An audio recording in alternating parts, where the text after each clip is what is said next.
All right, well, it's 7 o'clock, top of the hour. I'm going to turn it over to one of our team members, Ken Crowdy, to introduce our next presenter. Go ahead, Ken. Hi, everyone. I'm Ken Crowdy with the Utah Division of Emergency Management and a member of our Be Ready Utah team. It's my pleasure today to introduce Jeff King. He's served for 36 years with the Jordan Valley Water Conservancy District. His current position is Security and Emergency Response Coordinator. In that position, he is responsible for the company's emergency response plan and continuity of operations plan. He trains company employees in security and emergency response procedures and serves as a liaison with state and county emergency management, local emergency managers, and county stakeholders. He has served for 22 years with the Utah National Guard and is a graduate of Salt Lake Community College and Utah Valley University. We are fortunate today to have Jeff speak to us on the subject of water storage, water purification, and water conservancy. So take it away, Jeff. Thank you very much, Ken. Hope you all can hear me. Appreciate that. I've been asked to talk about water storage, filtration, and conservation. And I appreciate the comments and the things that Wade said about drinking water. Drinking water is critical in any situation. As we go through presentation today, you're going to find that there's some things that are going to be repeated multiple times, and we're just trying to drive home the fact that water is so important, and we seem to sometimes overlook the importance of it. All right, following a disaster, clean drinking water may not be available. Your regular water source could be cut off, or it could be compromised because of contamination. You can prepare yourself by building a supply of water that will meet your family's needs and your needs during an emergency. You should store at least 1 gallon of water per person per day for several days, and that should be a minimum of 3 days. And that would be for drinking and sanitation. A normally active person needs about 3/4 of a gallon of fluid daily from either water or other beverages. Now, 7 to 14 days storage is actually a better supply.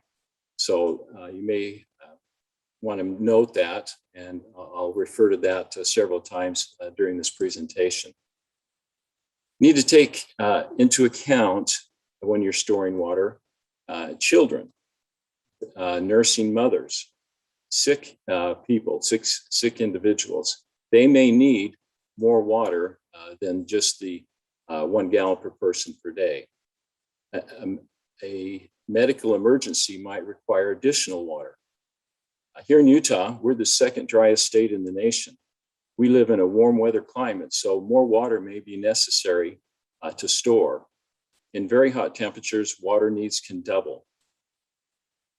Your body is 60 to 70% water. It's necessary for all body functions. You can only last 3 or 4 days without water. If you're thirsty, you are already dehydrated. Water is vital to our survival, so it's important to store a minimum of 1 gallon of water per person per day in preparation for an emergency. That's half a gallon for drinking and half a gallon for food preparation and sanitation. So you see, 1 gallon per person per day is really not enough water. You'll need more at high altitudes or in dry climates like we have here in Utah. People who are older or sick, children, nursing mothers, and those who are physically exerting themselves will also need more water. You should store a minimum of 2-week supply of water, or 14 gallons each, for you and your family in a clean, airtight container. You should be looking for the HDPE and the number 2 label on containers for safe long-term storage. You should never ration water unless ordered to do so by authorities. Drink the amount of water that you need and try to find more water tomorrow. Minimize the amount of water your body needs by reducing activity and staying cool. You should drink water that you know is not contaminated. Suspicious or questionable water, such as Cloudy water from a regular faucet or water from streams or ponds should be used only after it's been treated. Do not drink carbonated or caffeinated beverages instead of drinking water. Caffeinated drinks and alcohol dehydrate the body, which increases the need for drinking water. Buy commercially bottled water and store it in the sealed original container in a cool, dark place. Commercially bottled water in peat or PET plastic containers should be purchased. You should follow the container's best if used by dates as a rotation guide. Avoid plastic containers that are not peat plastic. PET is an acronym for polyethylene terephthalate, a plastic resin and a type of polyester.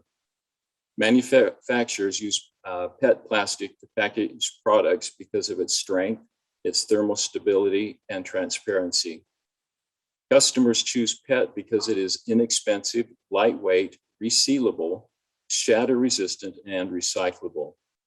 PET bottles are labeled with a resin identification code number 1, peat, imprinted on or near the side or bottom of the container. There are no known health issues with this plastic. It is important to consider your individual needs carefully before purchasing your storage containers.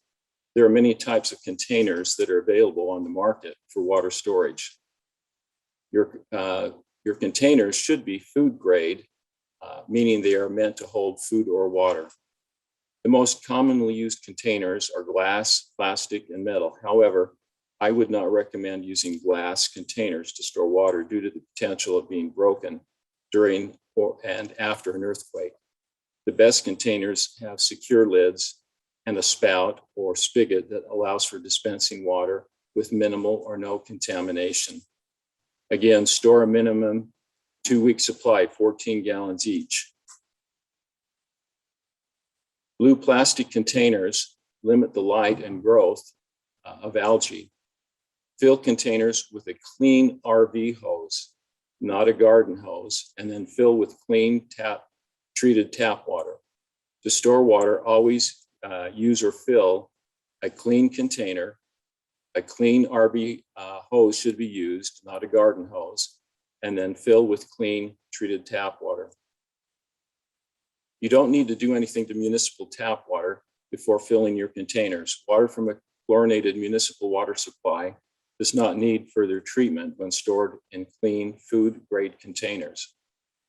Be sure to fill your containers full. This keeps their gaskets moist and maintains an airtight seal. After filling, put your water storage in an area or areas of your house that are cool, dark, and dry. Check your containers yearly and replace the water as necessary. If there are no leaks or contamination, water can be stored for 5 years or longer without rotation. Non-chlorinated water should be treated with household bleach. A good way to sanitize your water storage is add a 1/8 teaspoon or approximately 12 to 16 drops of regular household bleach per gallon, or 2 tablespoons plus 1 teaspoon for 55 gallons. Only household bleach without thickeners, scents, or additives should be used. There should be a slight chlorine odor. If not, add a few more drops after filling because bleach will lose strength over time. It is always a good idea to clean a new water container before storing clean water in it. Another suggestion is to periodically clean old water storage containers. You can use the old water by sprinkling it or putting it on your yard or on plants around the house, and then put new clean water in after you've cleaned the container. The CDC recommends that these steps be used to clean and sanitize water storage containers. You should wash the container and rinse completely with water. Sanitize the container with a solution made by mixing 1 teaspoon of unscented liquid bleach, household chlorine bleach, in 1 quart of water in the container. Cover the container tightly and shake it well and make sure the bleach solution touches all sides inside the surface of the container. You should then wait 30 seconds and then pour the sanitized solution out of the container. And then let the empty sanitized container air dry before using it. You should rinse it out also just to get rid of that extra bleach. It's important to consider your individual needs carefully before purchasing your water storage containers. There are many types of containers available for water storage. Remember, 1 gallon water weighs 8.34 pounds. So in other words, a 5-gallon container will weigh 41.7 pounds. A 15-gallon water container full of water will weigh 125.1 pounds. And a 55-gallon water container full of water weighs 458.7 pounds. If you need to evacuate your home and take water with you, you may want to consider using your water in a 5-gallon container or smaller. At our house, that's what we've done. I realized that after my back surgeries that I needed to have something smaller than a 55-gallon drum. So we purchased the 5-gallon containers and filled those up and put those in our storage, which are stored in the basement. And again, if we need to evacuate, it's much easier for me to carry one at a time, a 41-pound container of water versus a 15-gallon container that has a 125-pound capacity on it. All right, now we're going to talk about personal portable water filters. We're going to compare several of them. I've done some research, so hopefully this will be informative for each of you. So the Catadyne Vario water filter is easy to use, and thanks to its design features. Both the inlet and outlet hoses are 36 inches in length, which provides plenty of hose to work with and preventing the need to crouch or kneel next to a body of water. The outlet hose also features a plastic clip that you can use to connect it securely to a water bottle when you're filling it. You don't have to put in a minimum effort to pump. That's the beauty of the Catadyne filter. It's very easy to pump. And so inside the system, there's a 0.2 micron filter, which removes waterborne bacteria, while the carbon core filter removes pesticides and chemicals like chlorine that can affect water taste and smell. With a cleanable ceramic dish, you can get a long lifespan out of the filter, roughly 500 gallons, which equates to more than a decade with proper care. So the Catadyne water filter is, I priced it out, and on the internet, I found a price of $79.96. I'm not endorsing anything. I'm just basically providing the information. Some of the pros of using this water filter, they have a very long span life. They're lightweight and portable, and it's very fast to filter the water. Some of the cons to using it, some customers have experienced leaking, and the O-rings require frequent lubrication. Now, this Sawyer Mini straw or life straw filter is one of the best water filter purification solutions offered. It's a versatile personal filter, and it can be used as a straw connected to a single-use water bottle or attached to a pouch, and a pouch that is included with the straw filter, or a hydration bag to produce a clean, potable water for on-the-go drinking. It has a 0.1 micron filter and is the best you can get with a lifespan of 100,000 gallons of water. You can rely on the Sawyer Mini for a lifetime of filtered drinking water. This filtration system is so effective that it removes more than 99.99% of bacteria and protozoa. It uses absolute filtration to quickly filter water while trapping contaminants in its U-shaped microtubes. It's small enough to fit in the palm of your hand and lightweight. The Sawyer is the best water filter for travel. It's incredibly convenient. You can simply choose your preferred method of filtration and get started right away. And you don't need to buy any add-ons at all if you just use the filter as a straw or with the included pouch. It's priced at $19.97 on the internet again. Some of the pros for this filter is it has an impressive span life of 100,000 gallons of water. It's versatile, has multiple uses. It's small and lightweight. Some of the cons, again, it doesn't remove virus microorganisms, and it can't be used with a wide mouth water bottle. Again, it's priced at $19.97 each. Even though I'm showing you 4 straws there, each straw is the $19.97. The Seychelles Filter water bottle is another great filter water bottle. What you do is you put water into the bottle. It has a charcoal filter in it, and it basically is, oh, here we go, there it is another top of the line choice for those who want a portable and lightweight filter. You can bring it anywhere, including for hiking, camping, and backpacking. You can also bring it for domestic or international travel. You can count on it for emergency survival as well. It's efficient in filtration because it uses an ionic adsorption microfiltration. And this feature is one of the best around because of the function that it can remove many types of contaminants, including bad odor and taste. It can remove chlorine, silt, and cloudiness. It can also get rid of biological contaminants, including 99.95% of virus, bacteria, and cysts, to name a few. It's a 28-ounce filter water bottle, and it's also a larger size versus other types of containers that are on the market. With it, you can get a higher capacity of clean filtered water, and it also is convenient to use. It lets you drink water from any freshwater source.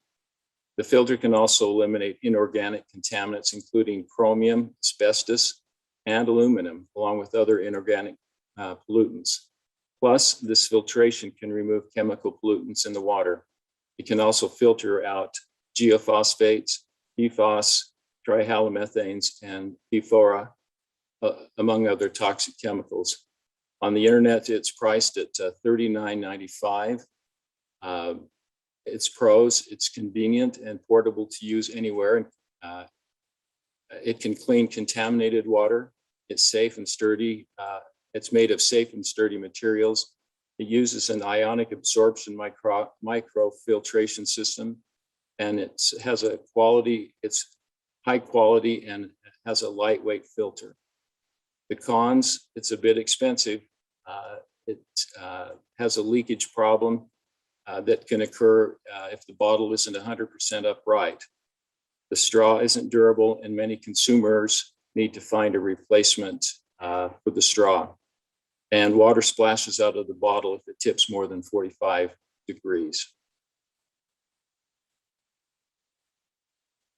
All right, the Aquamira Water Basics Redline filter water bottle is certified to remove virus, bacteria, and parasites to the US EPA standards. It also reduces biotoxins, chemicals, chlorine, bad taste, odor, and is certified lead-free. Internal filter produces up to 120 gallons of filtered water before needing to be replaced. And it comes with 2 filters that are included with the bottle. This is priced at $29.25, and this is available through the LDS Distribution Center. I don't have any pros or cons that I could find at this time on that particular filter. Another similar filter water bottle is the Water Basics Redline filter bottle. It makes it easy to be ready for any emergency. The Water Basics Redline filter bottle is certified to remove virus, bacteria, and parasites to the EPA standards. It's certified lead-free, and reduces biotoxins, chemicals, chlorine, bad taste, and odor. It'll filter 120 gallons of virus removal for emergencies. This water bottle or filter water bottle is priced at $49.99 or roughly $50. Pros and cons are also unavailable that I could find. Let's change gears now and talk about water conservation. As I mentioned earlier, we live in the second driest state in the United States, and water conservation is paramount here in Utah.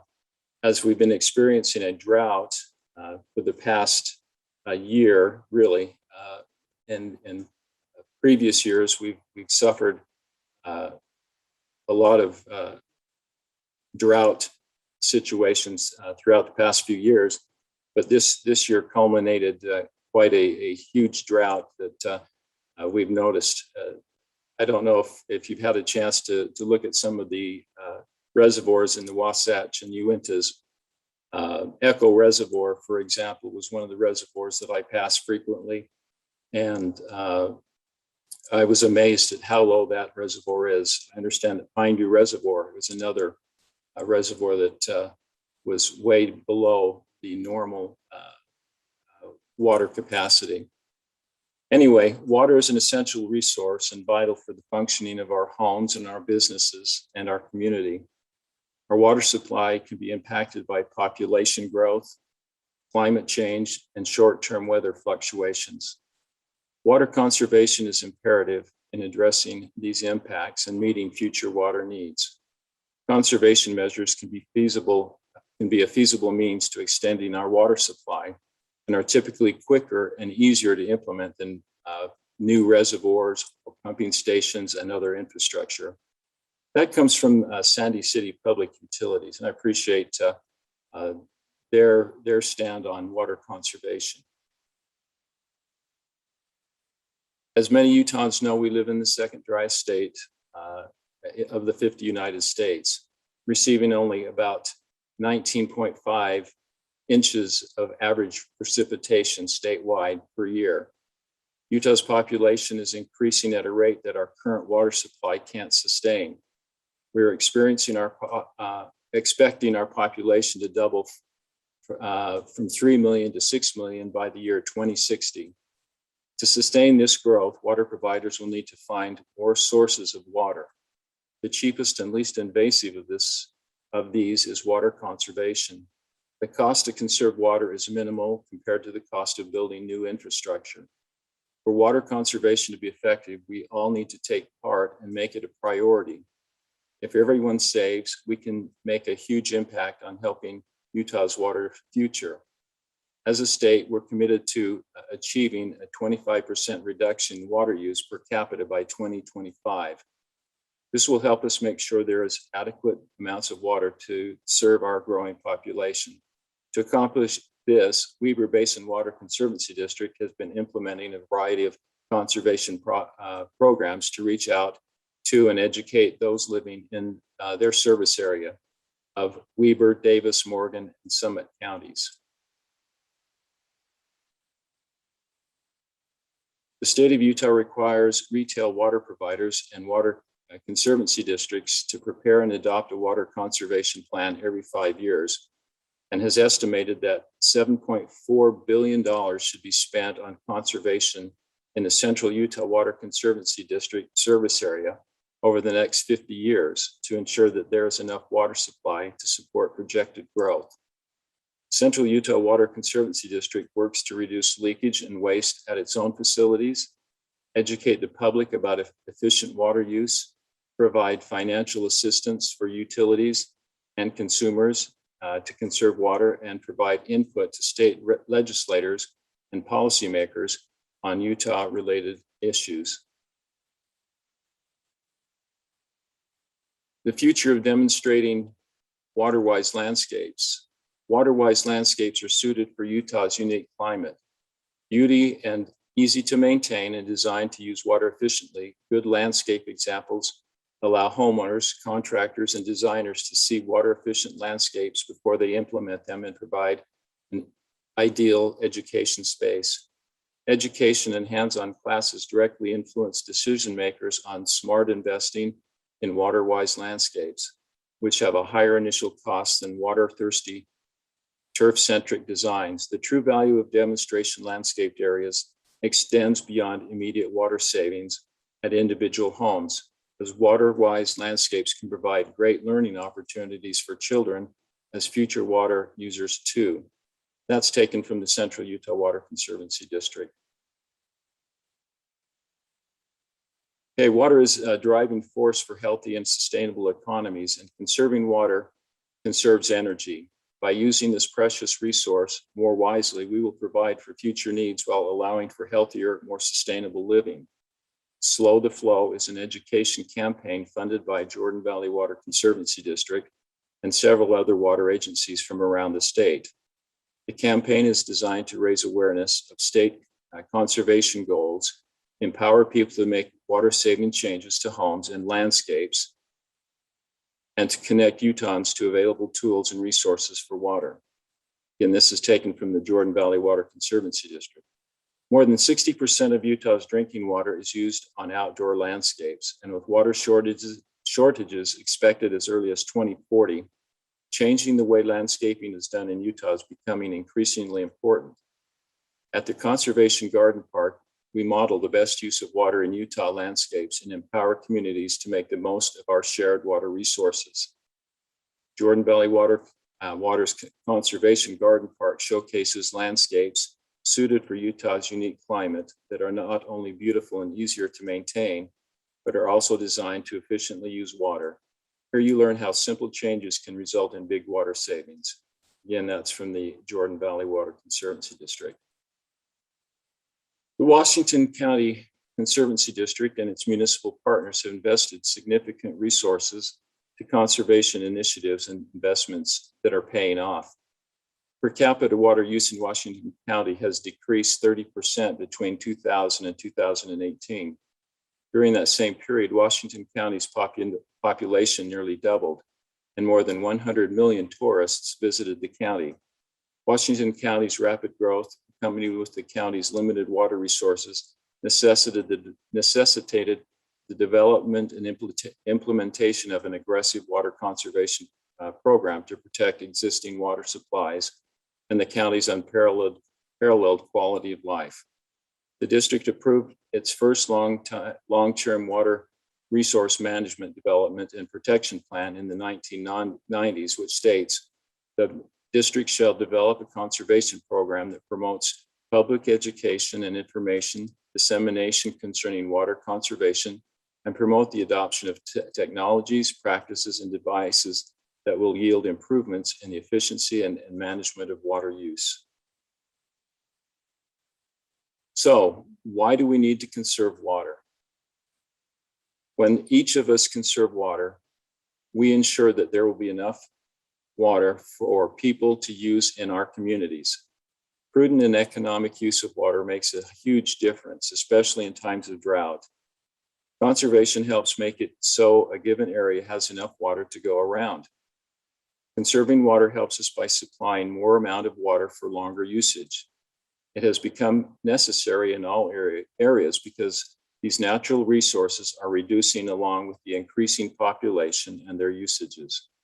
Keeping the tap closed when not in use, checking for openings or leaks in water distribution pipes. Okay, saving water in your landscape doesn't have to be hard or time-consuming. Many of the most effective things you can do to reduce your water bills and protect your community's water supply are simple and easy. You can adjust your sprinklers so that they're watering your lawn and garden and not the street or sidewalk. You should water early in the morning before 10 a.m. or later in the evening after 6 p.m. when the temperatures are cooler and evaporation is minimized. You should set your hose, but don't forget it.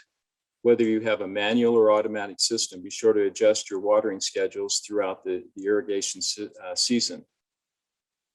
You should water established lawns about 1 inch per week, a bit more during hot, dry weather. And you should Inspect overall irrigation systems for leaks, broken lines, or blockage in the lines. A well-maintained system will save money, water, and time. Consider replacing some turf area with low water use plants and ornamental grasses. They're easier to maintain than turf and look beautiful and require far less water. Group plants with like watering needs. Creating watering zones in your garden will allow you to give each plant the water it requires, not too much or not too little. You should add a shutoff nozzle to your garden hose and save about 5 to 7 gallons each minute your hose is on. Adjust your mower to a higher setting. A taller lawn provides shade to the roots and helps retain soil moisture, so your lawn requires less water. And then apply the amount of water your soil can absorb. Water thoroughly but infrequently. If runoff or puddling occurs, break longer watering sessions into several short sessions, allowing water to soak into soil between each session.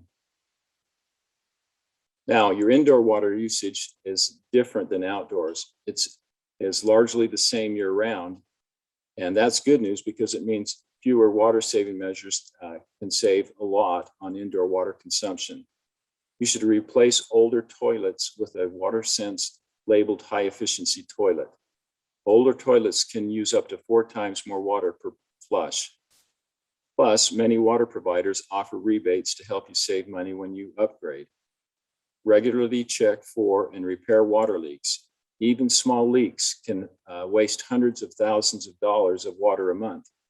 Many water leaks can be fixed by a do-it-yourself plumber, and repair parts are relatively inexpensive to purchase. Sometimes $5 to $20 is all it will take. Take shorter showers. Each minute you shave off your shower time saves up to 2.5 gallons of water. Install an aerator on your bathroom or kitchen faucet and save about 1 gallon per minute. An aerator reduces the flow of the faucet and uses air to maintain good water pressure. You should select an Energy Star approved clothes washer next time you purchase a new washer. They use 15 to 20% less gallons of water per load, and you will see savings on your energy costs as well. You should install high efficiency shower heads, and you can save about 1 gallon of water per minute. Know where your master shutoff valve is located. This could save water and prevent damage to your home in the event of a leak or a water problem in the home. Wash only full loads in dishwashers and use about the same amount of energy and water regardless of the number of dishes inside, so run full loads whenever possible. Turn the sink faucet on only to rinse or use a large container filled with rinse water when washing dishes by hand. You'll save about 2.5 gallons of water for every minute your faucet does not run. Scrape dishes instead of pre-rinsing. Save yourself up to 20 gallons of water by scraping food off of your dishes instead of pre-rinsing them. Energy Star qualified dishwashers and today's detergents are designed to do the cleaning, so you don't have to. If your dirty dishes sit overnight, use your dishwasher's rinse feature. It uses a fraction of the water needed to hand rinse. Okay, now we're going to talk about a water audit. Now, what is a water audit? Well, a household water audit is an assessment of how much water is used and how much water can be saved in the home. Conducting a water audit involves calculating water use and identifying simple ways for saving water in the home.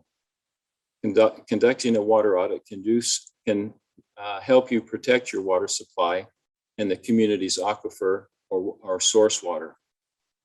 Conducting a water audit will make you aware of how much you use or how much water you use and help you to identify ways you can minimize water use by implementing certain conservation measures.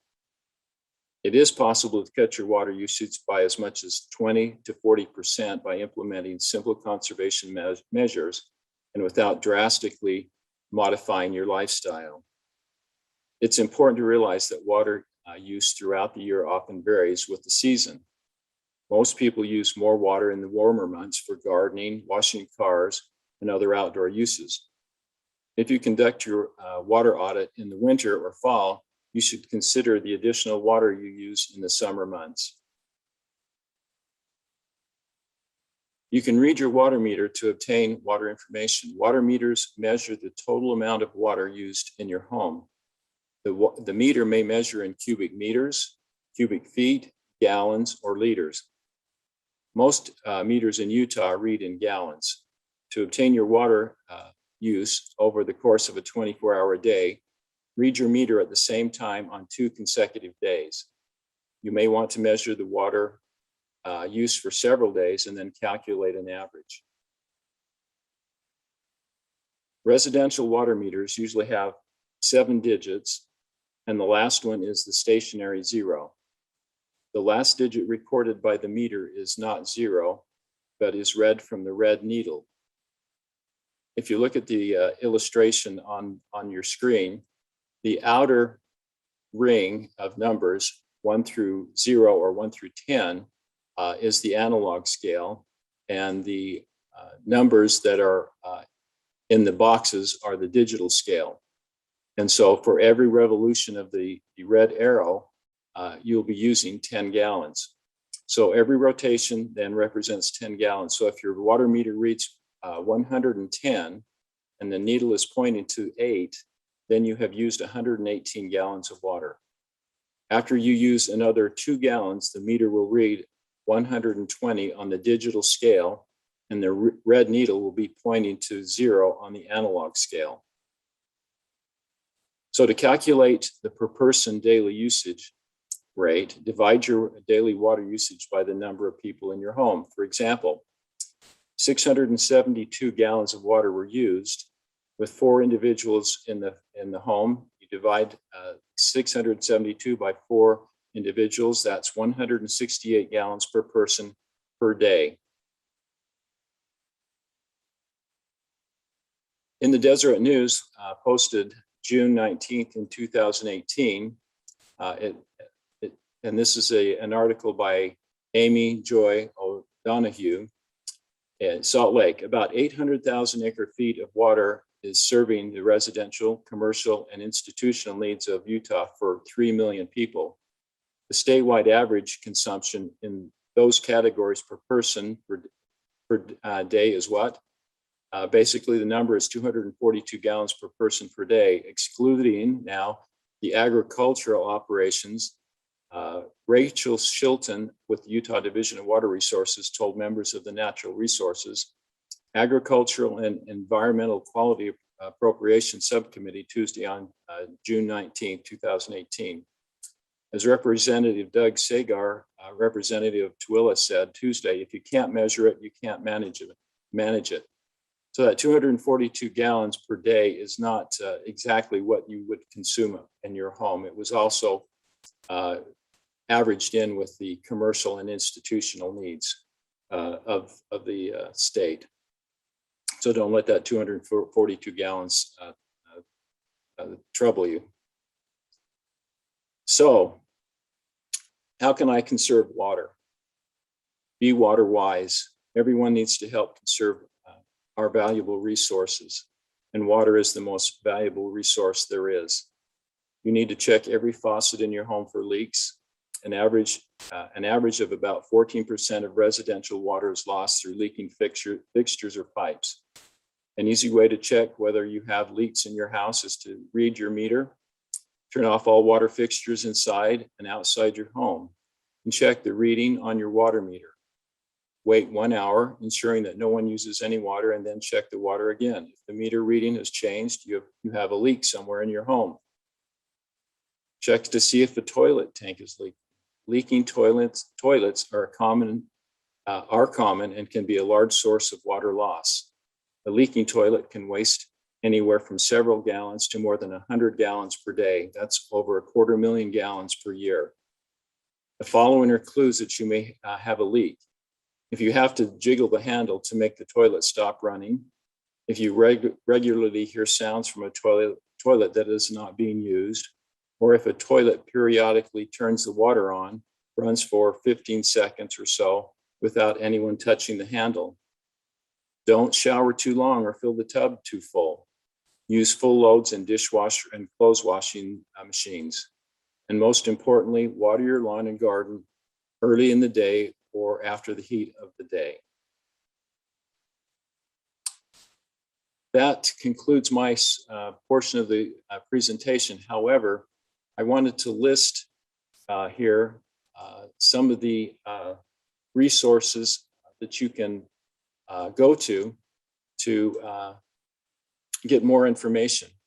On the left column, the national resources, you've got the American Water Works Association, and their website is www.awwa.org. You can also go to Green Plumbers. Their website is greenplumbersusa.com. Earth Easy is another good resource. Their website is eartheasy.com/yard/gardens/water conservation/ Alliance for Water Efficiency. Their website is www.allianceforwaterefficiency.org. The EPA WaterSense, their website is www.epa.gov/watersense. And USGS GS Water, their website is www.usgs.gov/water/. Here in Utah, some of the Utah resources listed on the WaterWise website are the Jordan Valley Water Conservancy District, Salt Lake Public Utilities Water Conservation Site, the Sandy City Public Utilities Water Conservation, South Jordan City, the Utah Division of Water Resources, Utah Society for Environmental Education, Utah State University Extension Water Quality, and Utah State University Extension Center for Water Efficiency Landscaping, the Utah Rivers Council, the Washington County Conservancy District, Water Pro in Draper, the Weber Basin Water Conservancy District, and I've also listed there the DNR, or the Division of Natural Resources, the Utah Department or Utah Division of Water Resources. Their mission is plan, conserve, develop, and protect Utah's water resources. With that, I'd just like to say that it's important that we take water conservation seriously. We also needed, as Wade mentioned in his presentation, we need to store and have on hand enough water to survive for more than just 3 days. 7 to 14 days is probably a better number in storing water for an emergency. And again, what is the best type of container to have? Well, for me and my situation, I felt that a 5-gallon container was best, especially if I needed to evacuate. I could use carry out my 5-gallon containers much easier than trying to manhandle a 15-gallon container that weighs well over 400 pounds. 100 and something pounds. What else can we do?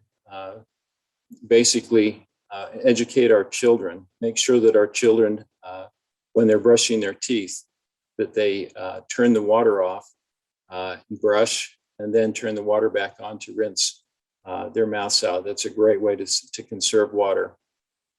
You know, we've had to wash our hands quite a bit during the pandemic, and we've been using, lots of water if we've done it correctly.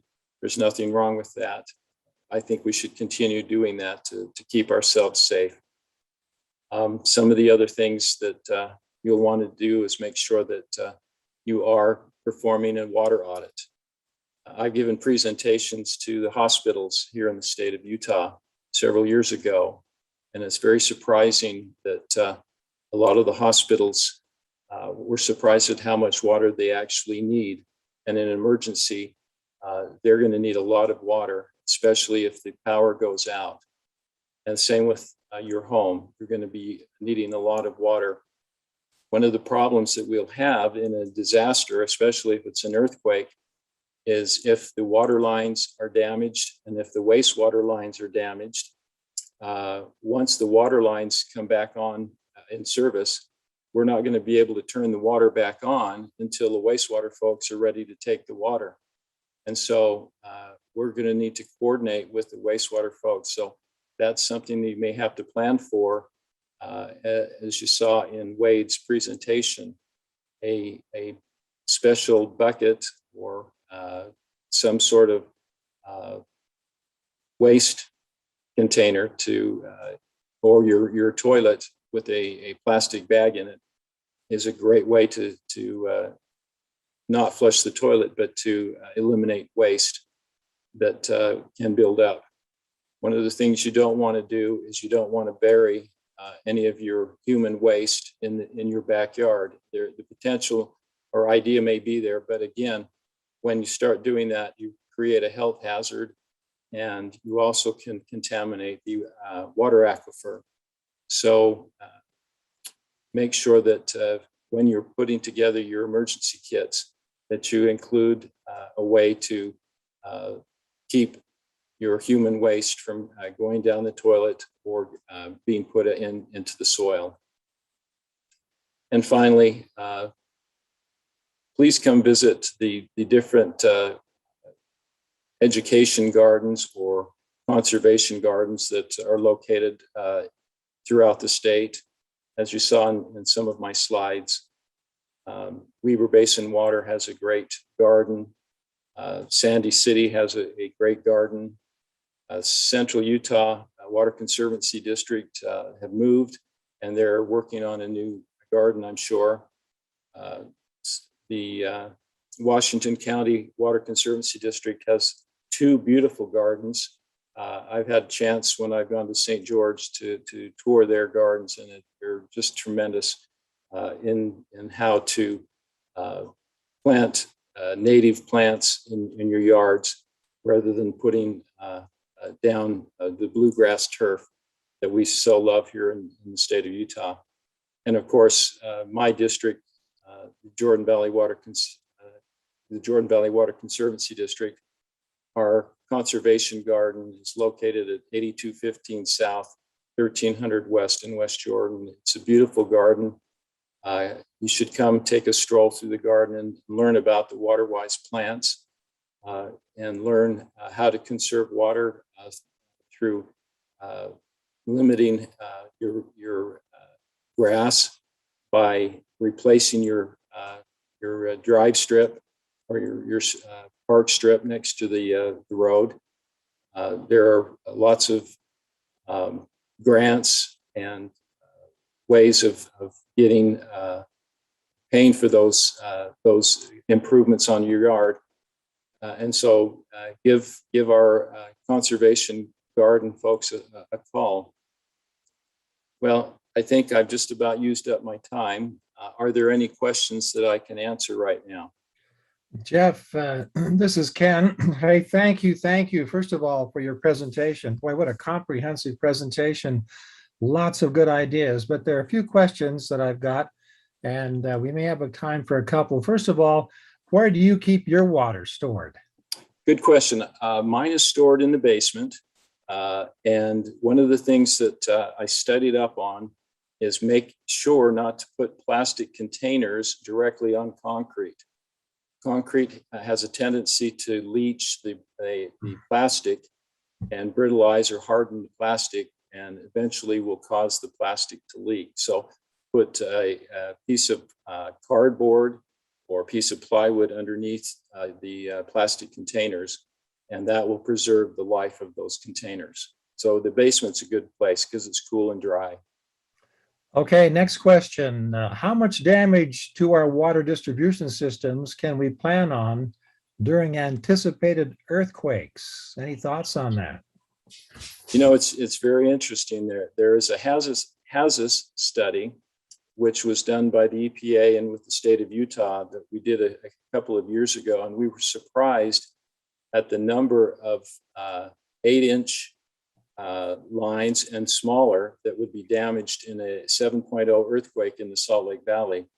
So the greatest impact in an earthquake like that would be the lines running from the supply line to your home.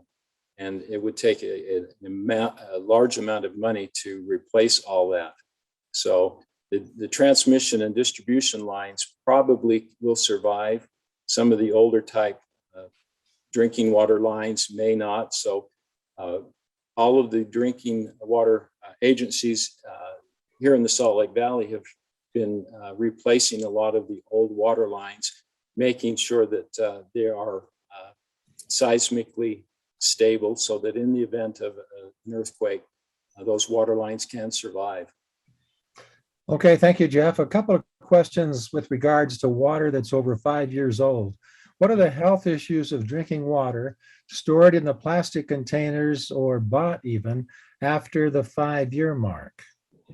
Okay, a lot of times, if you open the container and you can smell it, if it has a funny smell, it's probably started to age. You can re-energize that water by pouring it into another container and shaking it.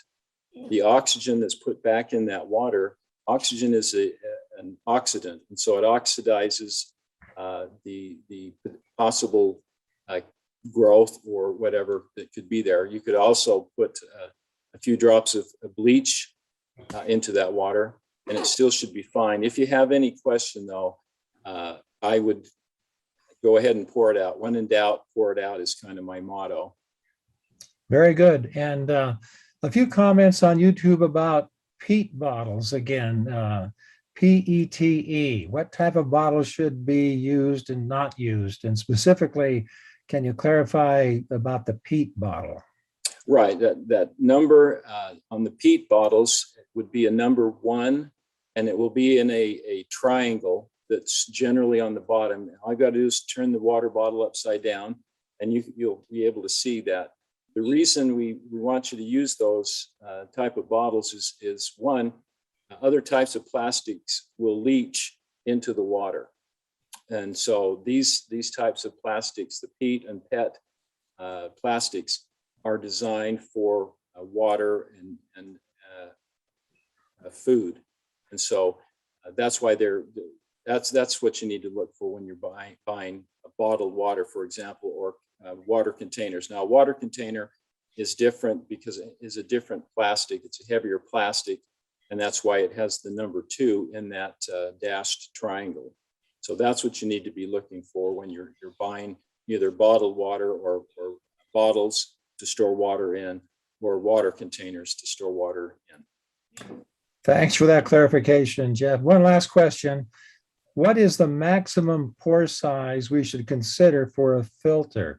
0.2 micron or larger? And then there was a comment from Salt Lake County Aries, 0.1 micron will filter most waterborne pathogens. A 0.01 micron filter will filter out viruses. Right. Go ahead.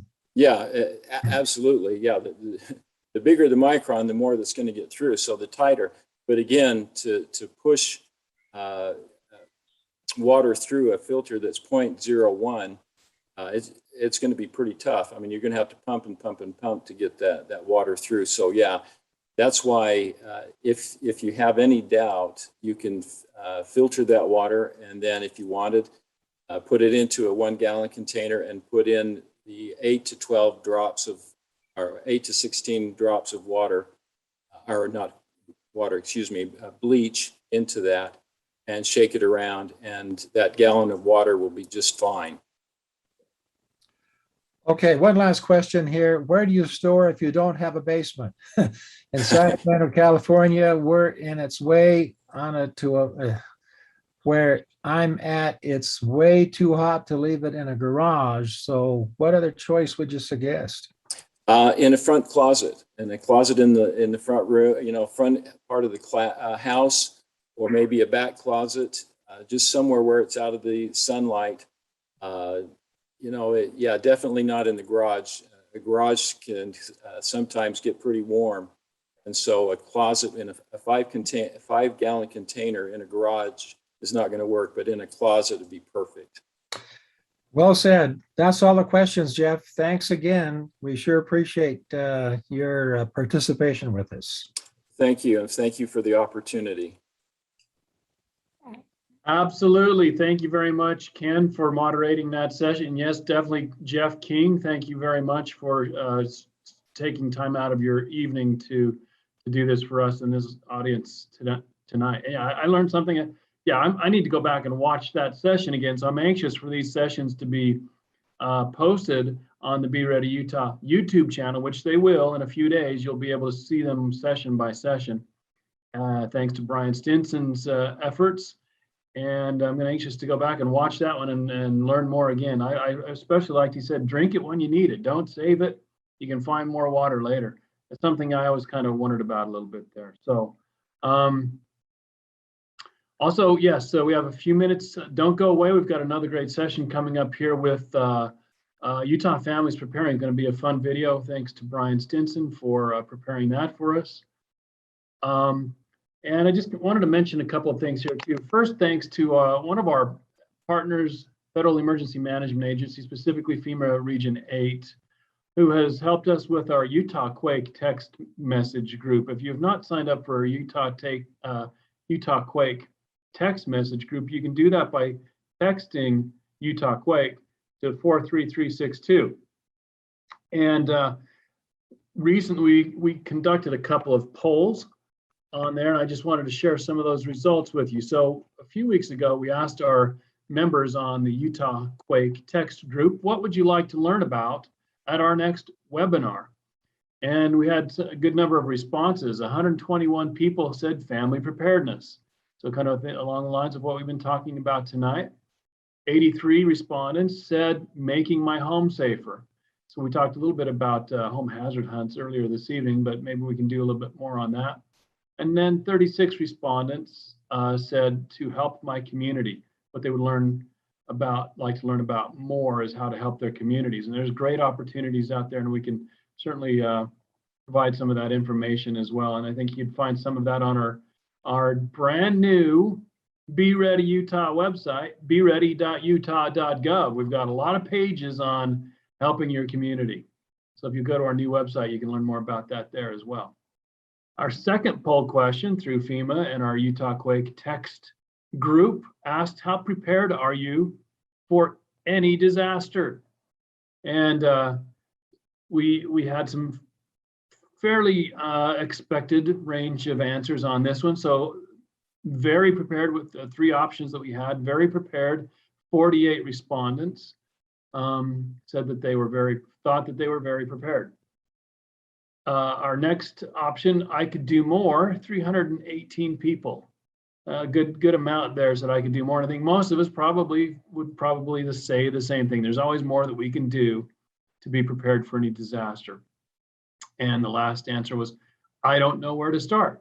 And some of you might feel that way as well. And hopefully we've given you some ideas, some great places where to start this evening in these presentations. 85 people said, I don't know where to start in our respondents. Again, this is National Preparedness Month. Prepare to protect. By preparing for disaster, you're protecting your loved ones.